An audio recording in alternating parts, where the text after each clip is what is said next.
The Pediatric Lounge, a podcast taking you behind the door of the physician's lounge to get a deeper insight into just what docs are talking about today.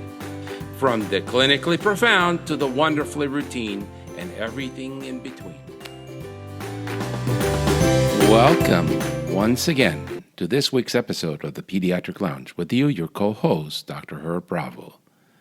This week we have Dr. Jeff Cooper, founder of Cooper Pediatrics, fellow of the American Academy of Pediatrics, and a board-certified pediatrician.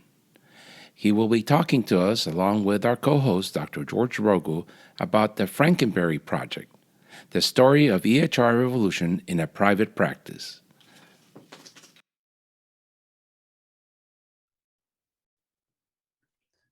Good morning, George. How are you today? How you doing, Herb? It's Tuesday morning. Once again, elevating great physicians. That's my job and mission. Awesome. And Dr. Cooper, welcome to the lounge. Good morning. Thank you. Where are you today? I am in Duluth, Georgia, which is a northeast suburb of Atlanta. Can't talk. Nice. Is it hot out there? Or is it... It has been very hot, like 98. It was 102 in my car when I got in it Friday. But it's actually a little, it's a balmy 80 today, I think. Oh, nice. So we'd like to start by knowing what motivated you to become a pediatrician. It's sort of a funny story. My mother was a OB nurse, and my dad was a butcher, and I spent a lot of time at the grocery store. My dad was also a pastor, so we spent a lot of time at the grocery store and church, and so I understood both of those worlds. But my mother was an OB nurse, and so she would come home at supper time and tell stories about delivering babies, or the doctor didn't make it on time, or they had an extra uterine full-term baby one time. And I mean, I thought these stories are so exciting. And by 8th grade, I wanted to be an OBGYN. So all the way through high school, all the way through college, and really the first 2 years of med school, if people asked me, I would tell them I was going to be OB. And then when I was a third year, I started on pediatrics and I loved it. And then I did psych, and I knew I wasn't going to do that. In retrospect, that's half of what we do now as pediatricians. And then I did OBGYN.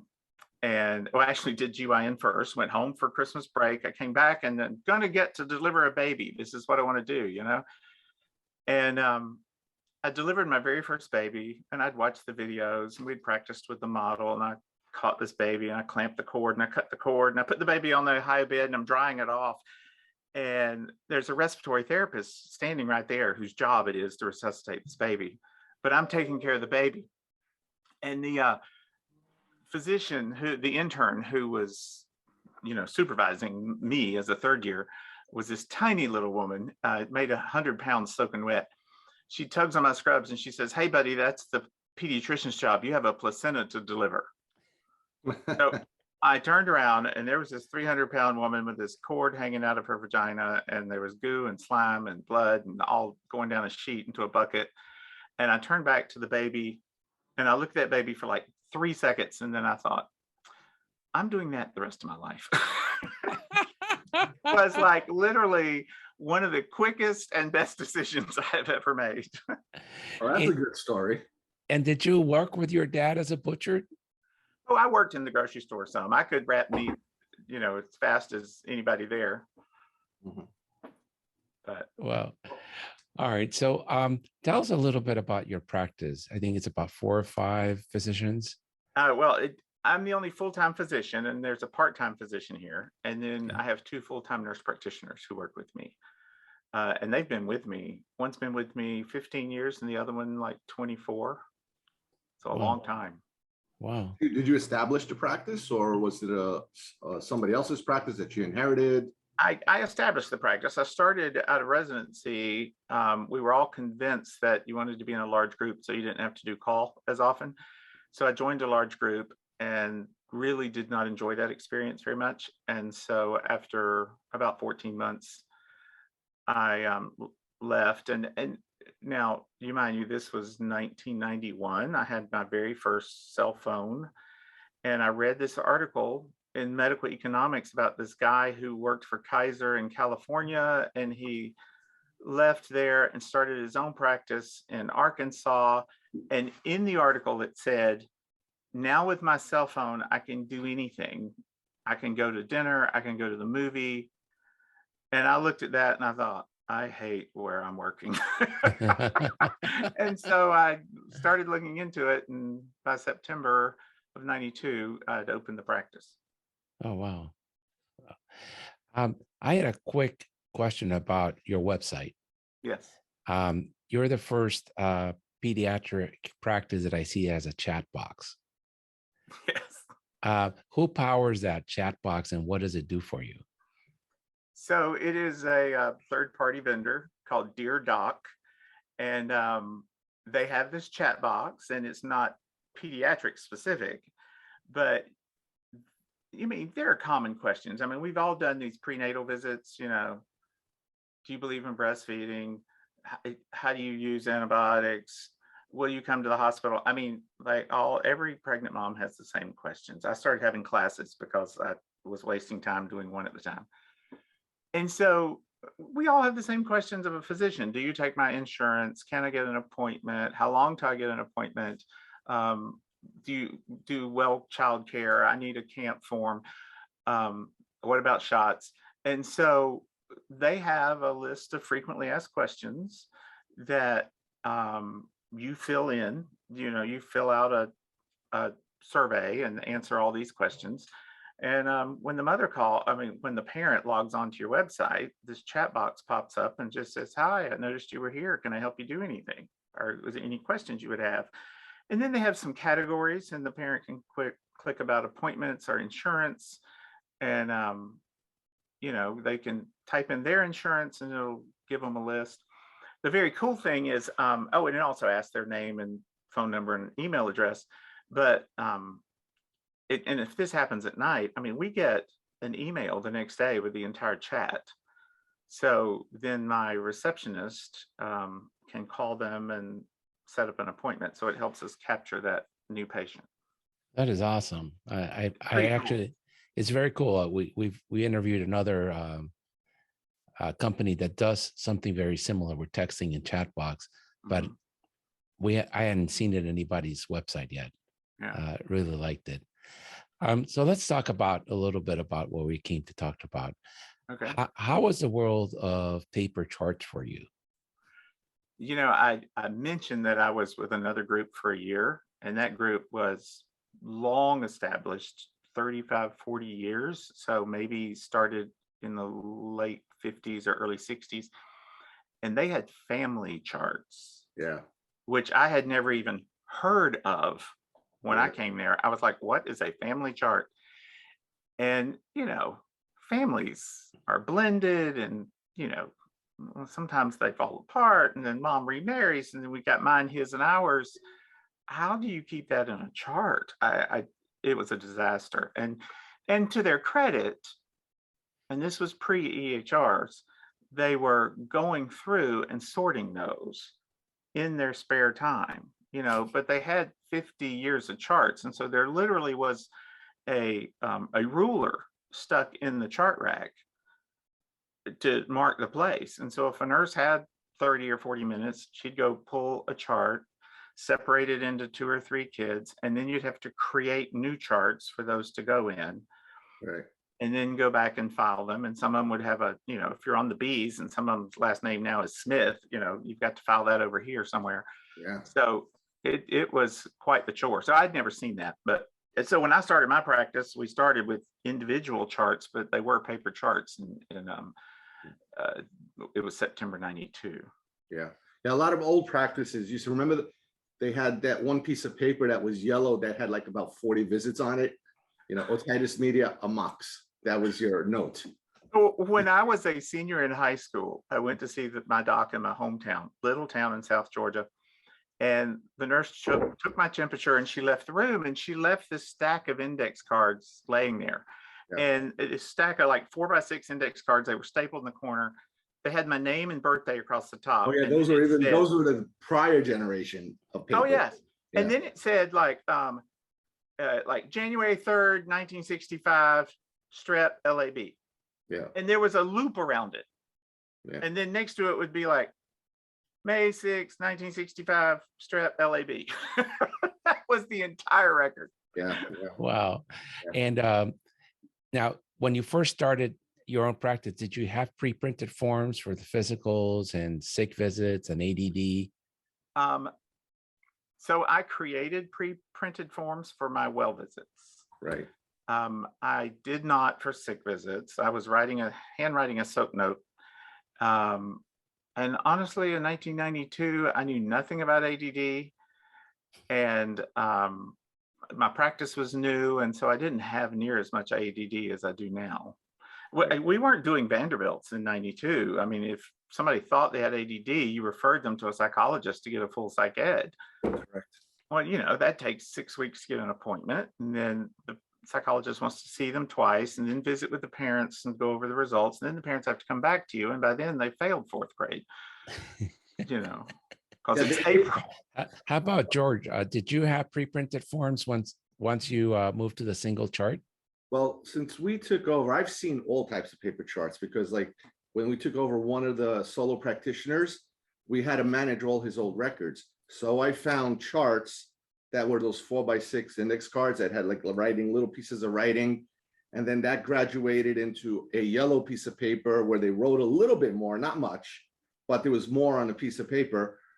And then what happened was you had to end up with like on one piece of paper, you could have 6 visits to have a pre-printed, but it was mostly the physical exam, normal assessment plan, and you would just write things inside. The biggest problem that the physicians, the senior guys, had with paper charts was if you had one piece of paper for one visit, it's going to be an awful lot of charts, and where are you going to keep these things? Because you had walls and walls of this stuff. Right. We got rid of, it was funny, when we took over that first practice, we would look at all these really old records because they never got rid of anything. Said, if the patient is older than me, they probably needs to go to the garbage. True. And That's great. So that was our screening. do you guys remember how you noted allergies in these paper charts? Well, you wrote penicillin, amoxicillin, whatever, in the allergy section. Okay. Yeah. How about you, Dr. All Cooper? the components were there. So there were on the left side of the chart, we kept a problem list and allergy list. And then all the demographic information and EOBs even went underneath that. And then on the right side of the chart were progress notes that we were adding. Oh, we also had, I guess, a vaccine record on the left. Any of those sort of lists that we kept up to date. And a growth curve. Yeah, the growth. Yes. That was the easy part. And- The vaccine record was very interesting because if you remember when you used to write them on that piece of paper, you just kept writing them in and you start counting what needed to be done. You could never figure it out off of the handwritten stuff. So my group was actually pretty intelligent. They made these stickers, put them on the front of the chart. So it was a physician's job to order the MMR, put the order in, and then also transcribe it to the front of the chart so you can have a running list of your vaccines. So you knew exactly what to do rather than counting. I can look at a chart and tell you like a split second faster than a computer what vaccine the kid needs. So I had stickers for the front of the chart that were bright red that said allergy. Yeah, you put And- stickers on the allergy. And Yeah. underneath you put what to. That was a very different world. So Yeah. Dr. Cooper, why did you decide to go into the EMR? What's the value proposition back when it wasn't mandated by the government to be on electronic medical records? So I had a friend who wanted to start his own practice, and he called me and I put him in touch with a consultant that had helped me. And she called me 2 weeks later and said, have you seen John's EMR? And I was like, I don't know what it, well, actually, I think back then they called it CPR. And they must have changed it from computerized patient record because of cardiopulmonary resuscitation, but they changed it to EMR for a while. And then I think it's current nomenclature EHR. Yes. I feel like they change everything in medicine every few days because we don't have enough to learn. Yeah. But I had no idea what she was talking about. And so then John and his brothers, Mark and Jim, JMJ, came over and did a demo for me. And so John was a pediatrician, so he's doing the demonstration, and I was just fascinated by the whole thing. And he got a text. He had to leave to go answer a patient. And so his brother, Mark, who was the computer guru in the group, I said, let me chart one. So I charted a kid with pneumonia. I charted the physical exam, chose the diagnosis. I wrote them 4 drugs. I mean, I wrote them albuterol, steroid, antibiotic, and a cough medicine, the less likely to use now. And, you know, it calculated the first one. I was like, okay, next one. Okay, next one. Okay, the next one. Okay. And I turned to him and I said, are we done? And he said, yeah. Yeah. So my very first patient, it wasn't a live patient, but my very first charting took me about 35, 40 seconds to chart a complete exam, the diagnosis, and write 4 prescriptions. Now, the way I was doing that before, you would have to write these 4 prescriptions by hand in your chart and then turn around and write them on a piece of paper. I mean, that alone would take you 2 minutes, you know. And you had to write the name also. Now, yes. I'm going to interrupt for a second here. Now, George is in New York. Can you write multiple prescriptions on one script in New York? No, it used to be with JMJ where you could write all your prescriptions, click them all, and send them all at the same time. But the laws changed, so each prescription has to be written and sent individually, which is a safety thing, which is, I agree with that. You know, you write your script, you send it, you read it, you write your second one, read it, send it. But I'm talking when you actually use the pad, could you put Herb Bravo on top and then albuterol, amoxicillin, prednisone in one? How about in Georgia? Were you able to do that in one script? I did all the time back in the early 90s. Yeah. In Virginia, that's illegal. So if you're going to write 4 prescriptions for one patient, you got to write Herb Bravo, amoxicillin, another prescription, Herb Bravo. Oh, on paper you're talking about? Paper. No, it was brutally painful. Yeah. You got to write the kid's date of birth and his name 4 times in 4 different pieces of paper and give it to them to go to the pharmacy. So that's where the EHRs increased efficiency. Yes. It was 30 seconds here, 30 seconds there, 30 seconds there. And that's why this JMJ product was really darn good. Remember those buttons they used to have? Oh, so one of the things there, back when I was using JMJ and was, you know, like whiz bang here and there with it, there was a white paper that was published that said that EMRs had broken the 4-minute barrier. And I wrote a paper, or wrote a letter back to the editor that I could chart on paper faster than 4 minutes. Correct. And, you know, there was a common trope that went around that physicians were old and you couldn't teach old dogs new tricks.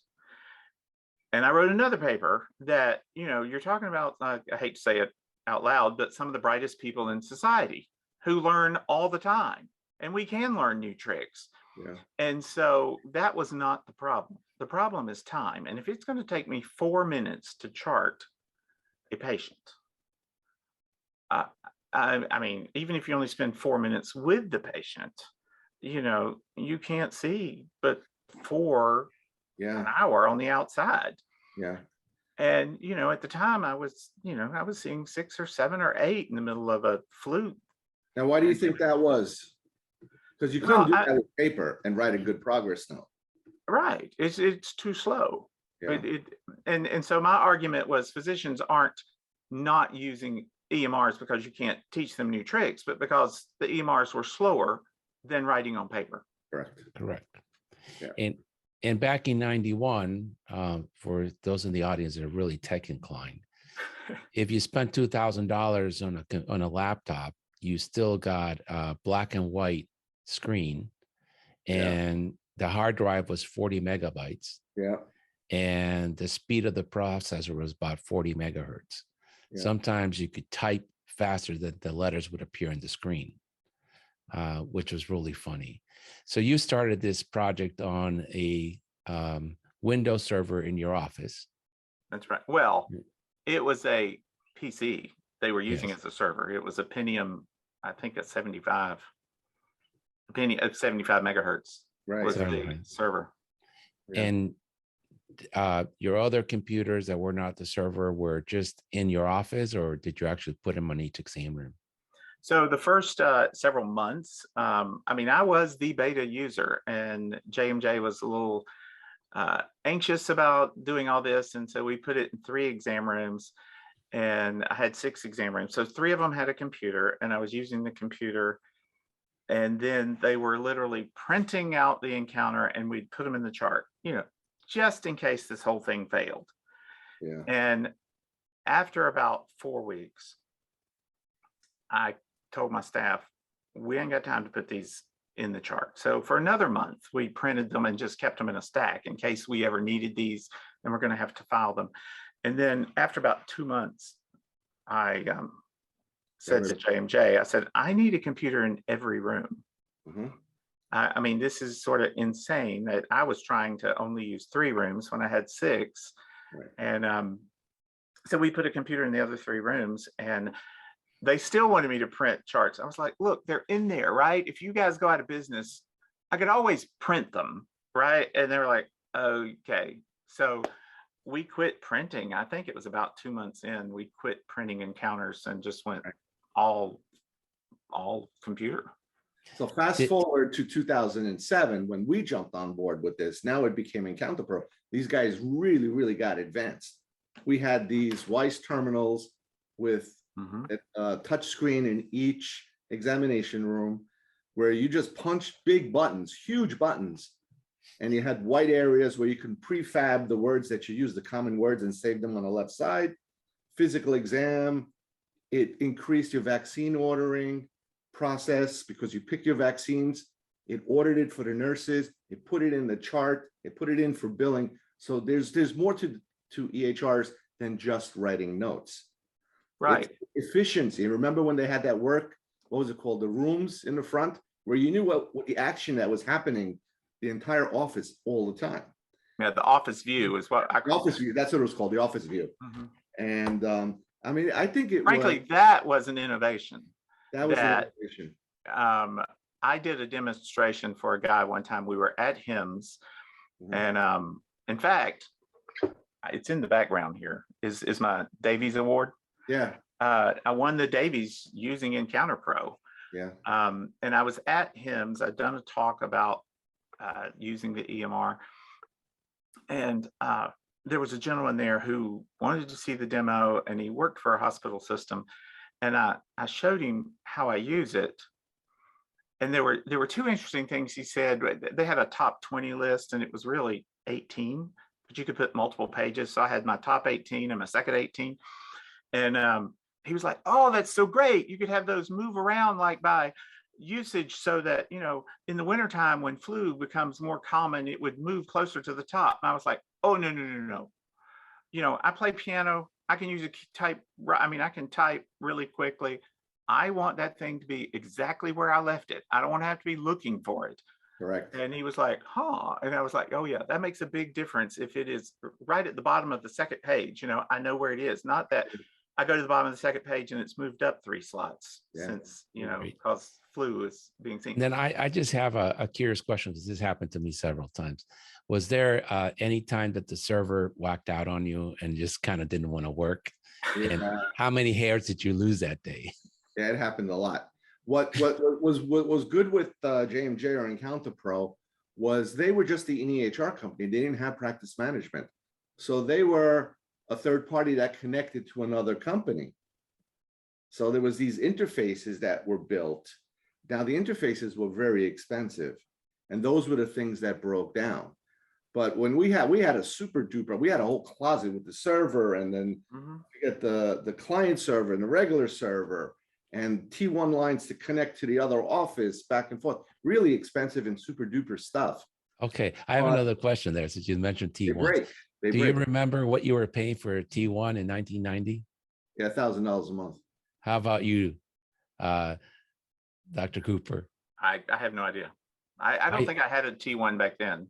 That was only for connections between offices and the practice management systems. In 2000, I was paying $400 for a T1 Yeah, that, my home connection now is like 10 times as fast. correct. It's incredible. And then the world changed, Yeah, right? The government decided to tell us what we need in an EMR, and that each EMR is worth $22,000 per doctor. And what did that do to your product and your practices? Well, the very first year that came out, it was very easy to qualify. yeah, Pretty much if you signed your name, they would give you $22,000. So I got my, I think it was 21. I got $84,000. I do remember that. But EncounterPro was it started off as a pediatric specific, and it was about, I don't think it was ever more than, I don't think it was ever less than 90% pediatrics, but they could not keep up with government mandates for meaningful use. And so I did not get meaningful use the second year or the third year or the fourth year. And I am like incredibly loyal. I have a loyal streak a mile wide, and, I didn't want to leave them. I mean, at one point I was on their board of directors, but they were losing clients left and right, and eventually ceased operations. yeah. And their support became terrible, but doctors didn't pay support. I mean, it was very inexpensive product. Right. It was I think we were paying, what was it, 5,000, 6,000 a year, 8,000 a year. I mean, yeah. I'm like, I hate to tell you this, George, but I got it for free since I was the beta user. So the government mandates put this great company that it was an innovator that was led by a pediatrician out of business. Pretty much. And what did you guys do at that point? You guys had to run for cover. Where did you go? Well, I owe George a debt of gratitude on this one, because he did the legwork to find our current EMR. Well, that was very interesting, because this product was really good. I had the best practice management product. I had the best EHR product. And I even had a third-party patient portal. I don't know if you've ever had that when it was Concierge MD. But what happens is big companies come and basically kill or sunset little companies. They take over their technology and put it in the basement, so they're not competitors. That's what happened with the patient portal. Concierge MD was taken over by some other company, and then they said it ceased to exist in 6 months. So we lost that. From what I understand, this EncounterPro, they were going to sunset it in 6 months. I remember it was the summertime. They were going to sunset it in 6 months, and it was supposed to be taken over by this big, I'm not going to mention the name, company, and they were directing their clients to go sign up with them. I mean, I was a good guy. I demoed it. I did too. And I went through it, and they wanted to take over all your billing and take you a big piece of your pie.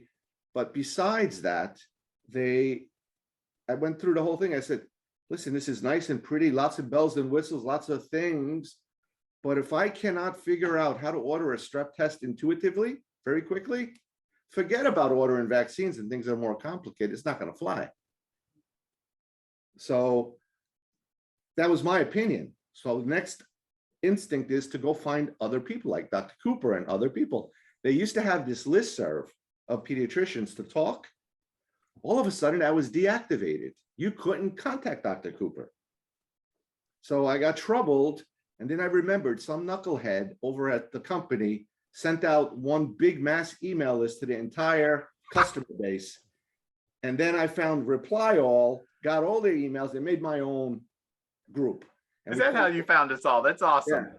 So we started making a listserv and started talking. This guy is researching PCC. This other guy is researching Office Practicum. This other guy is researching Athena. And people are giving their thoughts and opinions upon it. I was this close to signing with what used to be Logician, and then it was bought by Millbrook, or Millbrook was bought by Logician. Yeah. Anyway, I was this close to signing. Yeah. I mean, who has time to demo all these things in a short period of time? Right. So you guys had 4 months to switch over? Yeah. Oh, it was terrible. And so you went to OP, and did you have to pay large fees for data migration? No, just regular. Wasn't a lot. Okay. I think it was like I think it was- $1,500. Yeah, it was like, they were very, no, all Office Practicum was very good to the EncounterPro community because so many people, they did so many demos of these people that, you know, they tried to make life better. And I remember we had that office view with all the colors. OP wasn't colorful at that time. So I got the ear of the medical director and the chief developer. And I said, look, you got all these people that are used to this thing. Can't you just put some green and red in there?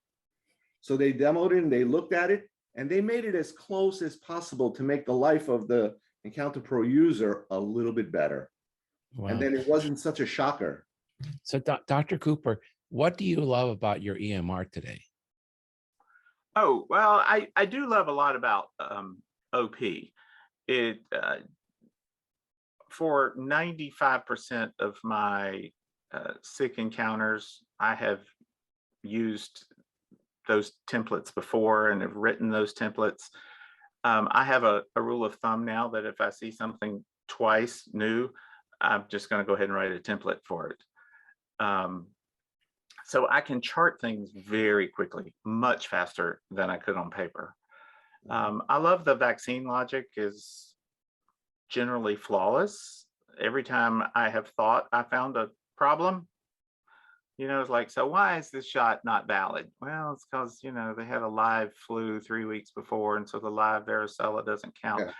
You know, and I'm looking at the varicella schedule going, it should work. But, Yeah. you know, we're there over here is this flu. But, you know, so their vax logic is virtually flawless. I do have one beef. I've been fighting with them for 5 years over amoxicillin.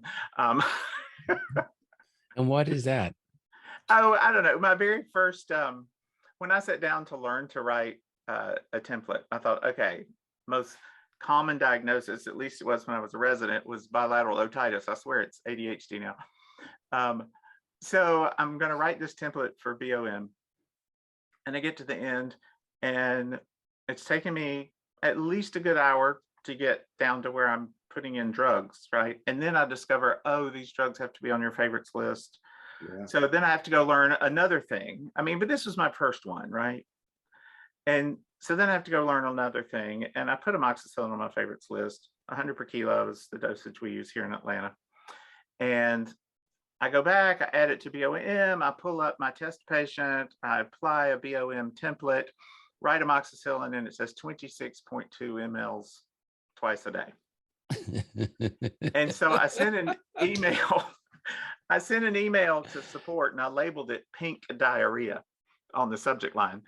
And I said, you know, if you're going to give a tablespoon of amoxicillin, that 0.2 ml is really important. So anyway, I had a very difficult time getting them to see my point. But anyway, we have a good workaround. You know, it defaults to 10 milliliters. And if I think the kid's too small for that, we can hit the refresh or recalculate button. And if it, you know, goes to 8 ml, then great. And if it goes to 13, well, I'll change it back to 10, you know. Nice. That's very nice. I was seeing patients yesterday, and the practice I was covering uses ECW, and they don't calculate the dose for you. And, you know, finding the medicine that you want, you know, the adult medicines come up first. And Right. I just want to pull my hair out. I guess so. I That just would want to be pull my hair out, you know. Anyhow, what do you not like other than the oddities of the calculator on your EMR? And I don't not like that now. That's the only drug that sort of drives me a little bonkers. You know, I read this article a few months ago, and I really should have saved it. Somebody wrote that the real cause of physician burnout, and aren't we all burned out on burnout, because every conference and every journal has an article or talk about burnout. But the real cause of physician burnout was EMRs. All this clicking. And I thought, oh, they came so close. You know, it's not the EMR, it's government mandates. I mean, I get population health, and I get that if there's a smoker in the home, it's affecting this child's asthma. But, I've got a kid without asthma who sprained his ankle, but I'm supposed to document that mom smokes or that their guns are locked separate from their ammo. I mean, sort of these government or BMIs. I mean, exercise and dietary counseling. I have automated that stuff so much that I routinely score in the top 5 in Atlanta of people who document BMI, exercise and dietary counseling. But it's not, it's a process, and it's a process measure. You're really not moving the needle. Right. What I wonder is it changing anybody's overall health for me to prove to someone else that I am measuring a BMI? But I think your point is very valid. As physicians, we are trained to fix problems, right? Not to enter data into a computer system, right? And if I'm entering data that's not actionable, like, okay, your BMI is high. Your BMI was high last year when I saw you. It was high the year before that, and nothing's being changed. Well, I'm just, I'm just producing more paper for, or data points for no use. You know what? I think the problem is the physician. I think that's the problem, because I recall when we were training young doctors with EncounterPro, I was able to get them live literally within a week, and then they could see a patient. Now, when we moved on to office practicum, and that generation of doctors, they got live, it wasn't a week, it was a couple of weeks, but they were fine. People coming out now, the post-mandate doctors, they're stumbling with OP also, and I cannot understand. I think they don't trust templates. They don't have the time to write their own templates. They don't care to write their own templates. And then they just like click and they keep searching and clicking. I think they're used to Epic to just click everything. I mean, if you have a sprain, who cares about, real smoking? I mean, you're going to get somebody to argue, well, you should talk about smoking even if they have a sprain because they're an athlete, whatever. But, go to your problem.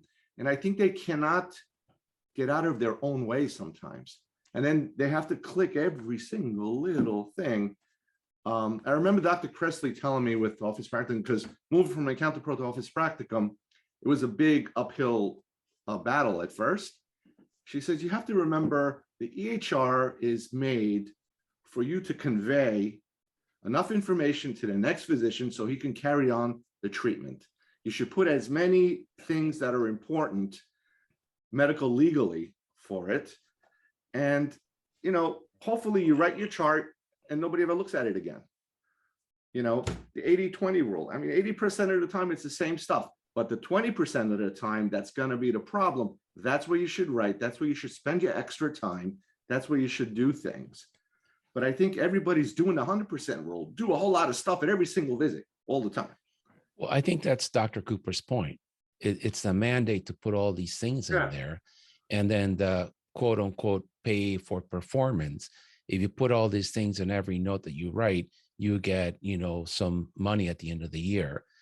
But what the medical record should be about is a short summary. So when that patient comes back, or your partner sees them, or the consultant calls, they know why you were worried about the child that visit. Right. And that gets harder and harder to see quickly on these epics and Cerner notes, where there's 20 pages of newborn discharge summary, and I can't find what the baby weighed at birth and what his discharge birth was. That's all I need to know. What were the APGARs, and what was the birth weight, and what was the discharge weight? Because I got to see if he goes back to normal. Now, there is a problem with that. You know what the problem? It's a very simple fix. Somebody with a half a brain that has an MD or DO has to sit down with some tech guy to write it. That's the easy part, okay? He can figure it out. Then you have to bring it to the CEO, the CMO, to this, to that, the department chief. Everybody has to approve it. So who wants to bother?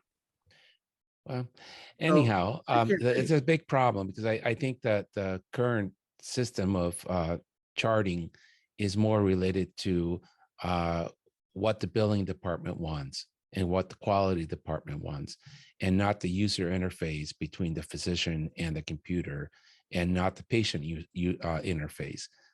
So portals are not used more than 20% of the time because the patients find them clunky and bothersome and boring, and they don't want to go in there. But that's a big problem. But I'm optimistic that with time these things will change. I called a physician recently, totally unrelated, and his on hold message was like, to make an appointment, go to our portal. I mean, there was not an option to press 1 and talk to a receptionist. Oh, I like that. I was like, and when I finally got to a real person, I was like, so I need to talk to your office manager, but I need to ask you a question. And she's like, yeah. I said, how well does that work? I mean, do people actually do that? And she said, well, most do. We have a few who just punch 0 and get a live human being. But I was like, wow. Yeah. Well, we're getting to the end of the show. So Dr. Cooper, thank you for being with us today.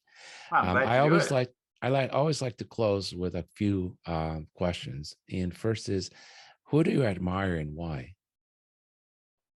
Oh, wow. Off the cuff too. One of the men I admire is my minister of music. His name is Monty Nichols. He has a bachelor's degree in music, but he is like the Robert Shaw of church music. The man can take a choir. It takes a lot of work to get a choir to 90%, and it takes twice as much to get them to 95, and twice as much of that to get them to 98. And this man can get a choir to 9. I mean, it is like working with Robert Shaw. And it's this brilliant drive for not perfection, but for offering our best to God in his line of work. And I feel the same here, is that I want to drive quality, and I work at it all the time, trying to increase my HPV rates. In Georgia, the state average is like 37% completion for 13-year-olds. Mine is 74.9. And I can't seem to drive it higher than that. And I've worked very hard at it. Wow. So I think his sort of drive for high quality is inspires you. Yeah, that's wonderful. I keep getting George to do an episode on the podcast where you can join in, and you guys can play your music on. There you go. Now, what are you reading today that you want to share with the audience? I mostly listen to books, and I do a lot of sci-fi. You might see my Star Trek lampshade in the background. I love Star Trek. I know. Well, we're the right generation. I watched Discovery and the new one with Pike. Oh, it's good. But I recently started a series by William Kruger. The first book's called Iron Lake. It was absolutely fabulous. Okay, you guys don't know this, but I'm going to do a shameless plug. I just published a book. It's a kid's book. It's for like 10 to 12-year-olds. About a little magical guy that bonds with a human boy, and they're going to restore magic to the Sidhe in Ireland. It's Sidhe. So I'm writing the sequel right now, and I'm having a blast doing it. I may never earn enough money back to pay for the editing and the cover design, but it's fun. And what's the book called? It's called The Companions, and okay. I'll show you the cover again. It's called The Companions, and I literally laid awake one night thinking about the plot, and I came to work and I Googled magical wee folk, and there's this legend that pre-Ireland was ruled by the Sidhe, Sidhe, and then they were defeated by the Milesians and they moved underground. And I took that little bit and created this whole storyline about their magic fading over the eons. And so this little guy is going to, restore magic, hopefully. And is your book available on Amazon and Apple, or? It is. Great. I'll bring it. It's J.D. Cooper.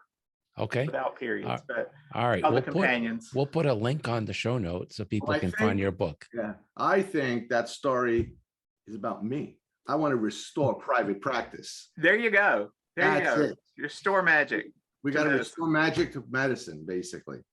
That's All right. Now I've got another one with the editor now that is not a sequel, that is about foster kids. And a foster kid joins the lacrosse team his first day of high school so he can get a warm water every day for a shower, and meets a coach that changes his life. So it's going to be an interesting kind of, I don't know what niche to put it in on Amazon, but it's all right. It's your niche. Wow. That'll be very interesting. Yeah. Well, thank you Thanks. to both of you. Thank you. Really enjoyed having you on the show. Hope you can come back sometime. Tell us a little more about your books and your music. But again, very well, grateful. that's what I do. I mean, I love my job, but I have to have life outside of medicine too. It prevents burnout, right? It does. You got to have fun in life. And How do you do that and still go to work? Doctors can't do that. I play in 2 bands on Tuesday and Thursday. that's awesome. And then I sing in 3 choirs. Yeah, That's great. Yeah, we're the busy guys. Exactly. I sing in a All church choir, a highfalutin high music choir, and then a choir of about 95% of them are ministers of music, and it's like 250 men. And they let me sing because I love to sing and I can read music well. And, I mean, my undergrad was in piano. Okay, So, cool. it's a lot of fun. You got to do stuff to stay alive. Yep, I agree. Well, Gil thank you. Bale said one time, I'm sorry to interrupt you one more time, but Gil Bale said, don't ask what the world needs, but ask what makes you come alive, because what the world needs is men who are fully alive. I agree. Wow. That's a wonderful quote. Cool. Yeah. Wonderful quote. All right. Well, thank you both. It's been a pleasure seeing you. Thank you very much. All See right. y'all Till later. next week. Bye-bye.